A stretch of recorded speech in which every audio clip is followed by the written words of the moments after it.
Assalamualaikum warahmatullahi wabarakatuh. Selamat pagi. Oke, ini dilepas dulu maskernya. Salam sejahtera bagi kita semua. Tetap semangat.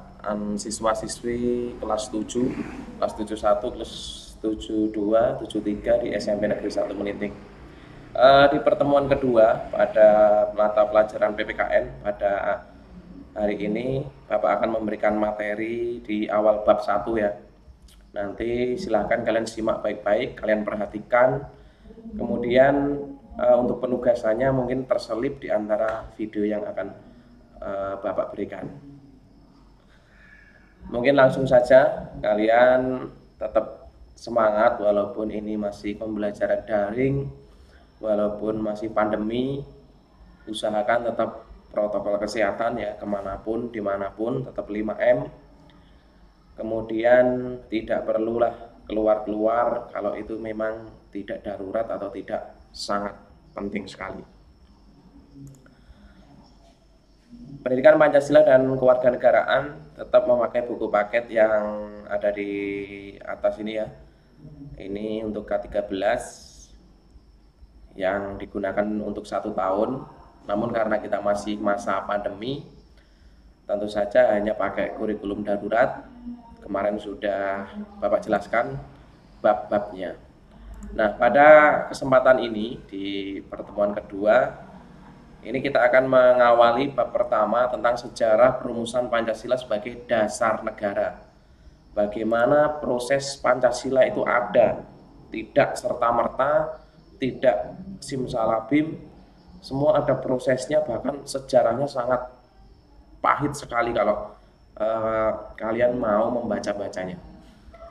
Nah, untuk gambar ini ada gedung Pancasila. Ini kalau tidak masa pandemi di SMP kita ini termasuk rutin untuk melaksanakan study tour. Kalian mungkin pengen ya ke Jakarta, ke Jogja, ke Bandung. Nah, ini termasuk kita melakukan kunjungan-kunjungan wajib bagi pelajar di tempat-tempat atau situs-situs yang memuat tentang sejarah nasional. Kemudian sidang pertama BPUPKI waktu awal-awal perumusan Pancasila ya. Di sini kami pakai sidang pertama BPUPKI, Badan Penyelidik Usaha Persiapan Kemerdekaan Indonesia, yang pada masa itu masih bentukan Jepang, sehingga pada awal-awal terbentuknya BPUPKI itu dihadiri anggotanya itu adalah para founding father, para bapak pendiri bangsa. Jadi kalian beruntung, kalian lahir di zaman yang sudah merdeka, tinggal melanjutkan saja. Untuk itu nanti kalian perhatikan ya, pada sidang pertama BPUPKI ini tanggal 29 Mei sampai dengan 1 Juni 1945. Pada sidang ini membahas tentang dasar negara. Dasar negara kita Pancasila itu dibahas pada sidang pertama ini. Nanti kalau ada soal, ada pertanyaan, ada problem bagaimana hasil sidang pertama, itu adalah dasar negara. Hanya dasar negara. Makanya 1 Juni itu dikukuhkan sebagai hari lahir Pancasila. Selanjutnya kita mengenal tentang para perumusnya. Nah, ini adalah KRT, Kerajiman Video di Ningrat. Ini termasuk orang keturunan Ningrat ya, KRT, Kanjeng Raden Tumenggung. Nah, selaku ketua sidang atau dia juga sebagai ketua BPUPKI menyatakan perlunya suatu dasar negara. Yang selanjutnya oleh beberapa anggota sidang mereka menyampaikan usulan pendapat tentang rumusan dasar negara, masih berupa usulan. Jadi nanti kalian akan tahu sejarah Pancasila ada 5 dasar, itu hasil dari usulan-usulan para pendiri bangsa. Yang pertama, usulan dari Mr. Muhammad Yamin, terdiri dari 5 unsur dasar yang akan merdeka menurut beliau Muhammad Yamin, yaitu 1 pri kebangsaan, 2 pri kemanusiaan, 3 pri ketuhanan, 4 pri kerakyatan, dan 5 kesejahteraan. Namanya masih dalam sidang, usulan-usulan.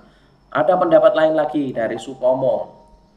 Menurut beliau beda lagi. 1 persatuan, 2 kekeluargaan, 3 keseimbangan lahir dan batin, 4 keadilan rakyat, dan yang kelima adalah musyawarah. Ini menurut Supomo. Dia termasuk orang yang pribumi yang sekolah di luar negeri pada waktu itu hanya untuk memajukan bangsa Indonesia. Kemudian yang terakhir, usulan yang ketiga itu adalah dari, ini mungkin sudah kenal semua ya, I.R. Soekarno, Bapak Presiden pertama Republik Indonesia, kalau kalian mungkin kenalnya. Nah, menurut Soekarno juga ada 5 usulan itu, yaitu yang pertama adalah nasionalisme dan kebangsaan Indonesia, yang kedua adalah internasionalisme dan pre-kemanusiaan, yang ketiga mufakat atau demokrasi, kemudian yang keempat adalah kesejahteraan sosial. Baru yang kelima, ketuhanan yang Maha Esa. Menurut Soekarno, ketuhanan yang Maha Esa itu ada di nomor 5 atau paling bawah. Nah, nanti kalian akan merumuskan lagi yang namanya Piagam Jakarta, tapi itu nanti ya. Ini masih usulan-usulan dari 3 tokoh founding father kita. Nah, pada sidang BPUPK pertama ini, karena namanya masih usulan, sehingga dalam sidang itu masih banyak yang berpendapat lain, akhirnya dibentuk lagi. Padahal BPUPK itu sudah merupakan panitia, tapi di dalam panitia ada panitia lagi yang namanya panitia 9. Nah, ini ingat, tugas kalian yang pertama ini adalah hafalan nama-nama panitia 9. Anak SMP yang wajib hafal ini nama-nama para pendiri bangsa kita. Dicatat ya. Terus nanti hafalan dalam bentuk video silakan dikirimkan di grup WhatsApp. Atau kalau ada pertanyaan, ada kebingungan, kalian boleh tanya di grup WhatsApp. Ingat, tidak usah chat pribadi. Karena dengan kalian tanya di grup, siapa tahu ada teman kalian yang punya pertanyaan yang sama, itu sudah terjawab. Jadi tidak perlu Bapak menjelaskan atau membalas chat pribadi kalian satu persatu. Bapak itu sibuk orangnya. Nah, setelah dibentuk panitia 9, itu menghasilkan yang namanya rancangan Piagam Jakarta. Jakarta Charter kalau bahasa Inggrisnya. Nanti ini juga tugas kedua kalian. Tuliskan Piagam Jakarta, dasar pertama Piagam Jakarta, tuliskan di buku catatan kalian. Ingat ya, sebelum dikumpul di sekolah, buku catatan harus sudah disampul. Saya nggak mau terima entah itu cewek, entah itu cowok, buku catatan PPKN itu tidak disampul.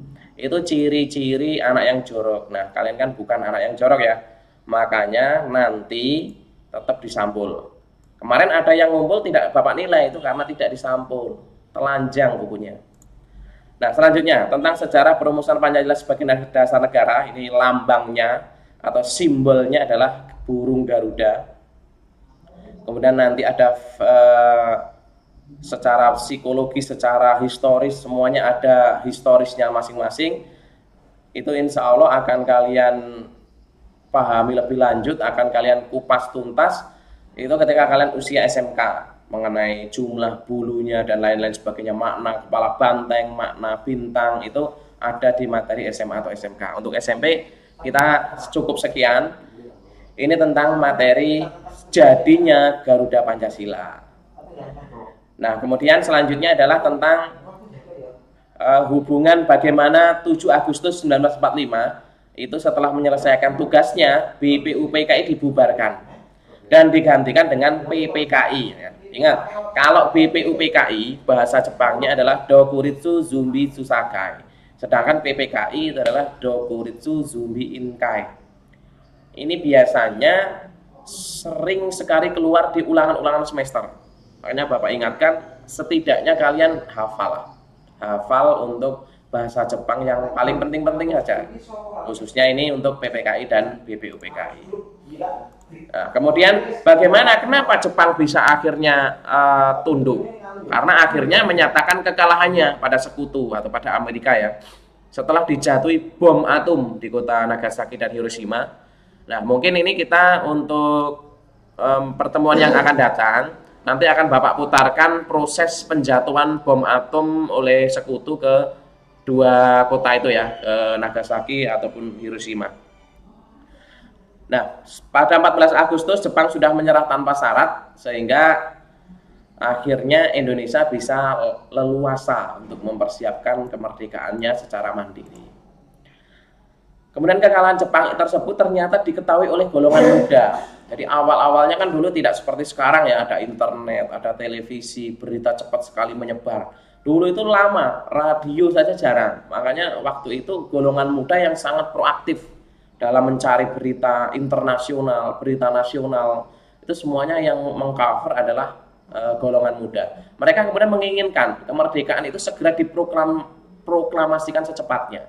Jangan menunggu hadiah dari Jepang. Akhirnya digelar lagi PPKI ya. PPKI menggelar sidang, salah satu hasil sidang PPKI yaitu mengesahkan. Tadi kan pembentukan dasar negaranya ada di BPUPKI, tapi pengesahan Pancasila sebagai dasar negara itu ada di PPKI. Maka secara konstitusional sebenarnya Pancasila itu lahirnya adalah 18 Agustus 1945. Namun secara historis itu ada di 1 Juni 1945. Jadi kalian bisa membedakan itu ya, secara konstitusional maupun secara historis. Ya, terima kasih. Mungkin itu materi yang bisa Bapak sampaikan pada pertemuan ini. Mudah-mudahan kalian tetap semangat, tetap jaga kesehatan. Kemudian tidak perlu kalian keluar rumah kalau tidak darurat. Silahkan nanti ada pertanyaan, ada hal-hal yang ingin ditanyakan, kalian chat di WA Group. Untuk hal-hal lainnya, tugas 1 dan tugas 2, kalian putar lagi videonya kalau kalian tidak menyimak atau kalian tidak tahu. Oke, terima kasih.